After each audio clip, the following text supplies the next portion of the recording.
Gamit ako ng Arduino Uno board, breadboard, isang 7-segment display, tatlong LED, mga resistor at mga jumper wire. So, ang una ko pong ginawa ay hinabit ko po ang mga segment ng 7-segment display sa digital pins ng Arduino. So, kasi po sa ating code, dapat susundan po natin yung code natin. So, for example, ang segment A ay dapat sa pin 2. Ayan o. Tapos, segment B ay sa pin 3. Segment 4. Segment C ay nasa pin 4. Ang segment D ay nasa pin 5. Ang segment E ay nasa pin 6. Ang segment F ay nasa pin 7 and so on.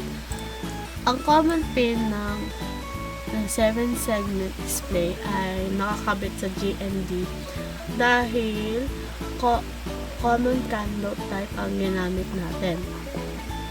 So, next. So, makikita nyo dito na may tatlo tayong LED. Green, yellow, and red. So, ito yung nag-symbolize na ito yung stoplight. Ito yung mga traffic light. So, ang green is to go. Yellow is to get ready to stop. Red is to stop. So, nakakabit din po sila sa digital pin ng Arduino natin. So, ang green ang nasa pin 9. Ang yellow ay nasa pin 10. Ang red ay nasa pin 11. So, makamagtaka lang kayo guys kung bakit ginabit ko na agad ang mga wires ko sa 2 at hindi sa ditong dalawang pin na to. Dahil silang dalawa ay nasa serial communication ng Arduino. So, pag ginamit ko po yan, baka magka-error sa pagka-upload ng code ko. Kaya, hindi ko ginagamit masyado. Ang mga LED natin ay lahat may resistor to ng 220 ohms papunta sa GND para hindi siya mag-burn out or masunog. Ganun. So, punta naman tayo sa ating code. Dito sa board setup function, lahat ng pins ay naka-output. So, at ginawa ko na rin output ang mga stoplight LEDs. So, ang ibig sabihin nito ay lahat ng ito ay magbibigay ng output signal sa 7-segment at mga LEDs. Dito naman tayo sa void loop function. Dito ang magsisimula ang ating simulation. So, makita nyo dito na yung green lang ang naka-high. Yung high kasi, ang meaning ay parang magta-turn on, ganun.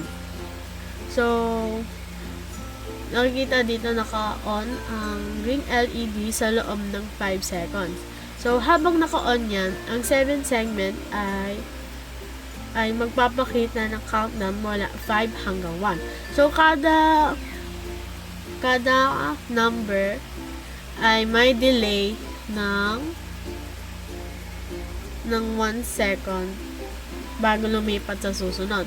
5, 4, 3, 2, 1. Mamamatay ang green LED at iilaw naman ang yellow. So, ang yellow ay nagsisilbing warning light or get ready to stop. So, pagkatapos nun, 5, 4, 3, 2, 1, yung countdown. Mamamatay ang yellow LED at iilaw naman ang red. So, ang meaning nito ay kailangan mo na mag-stop. So, pagkatapos ng countdown, may countdown ulit, pupunta na ulit sa green. So, ulit lang yung cycle. Bawat number sa countdown ay nakaprogram gamit ang combination ng digital right, high, and low.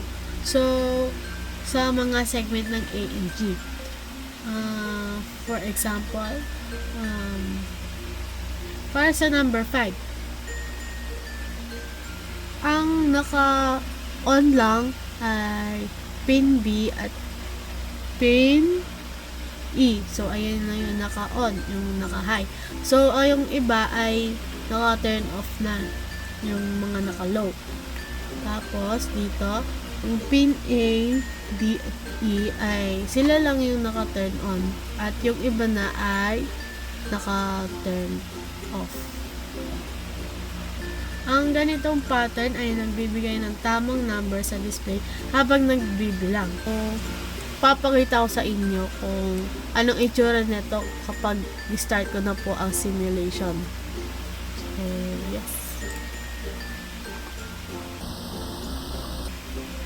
Green, 5 seconds. Yellow. At red.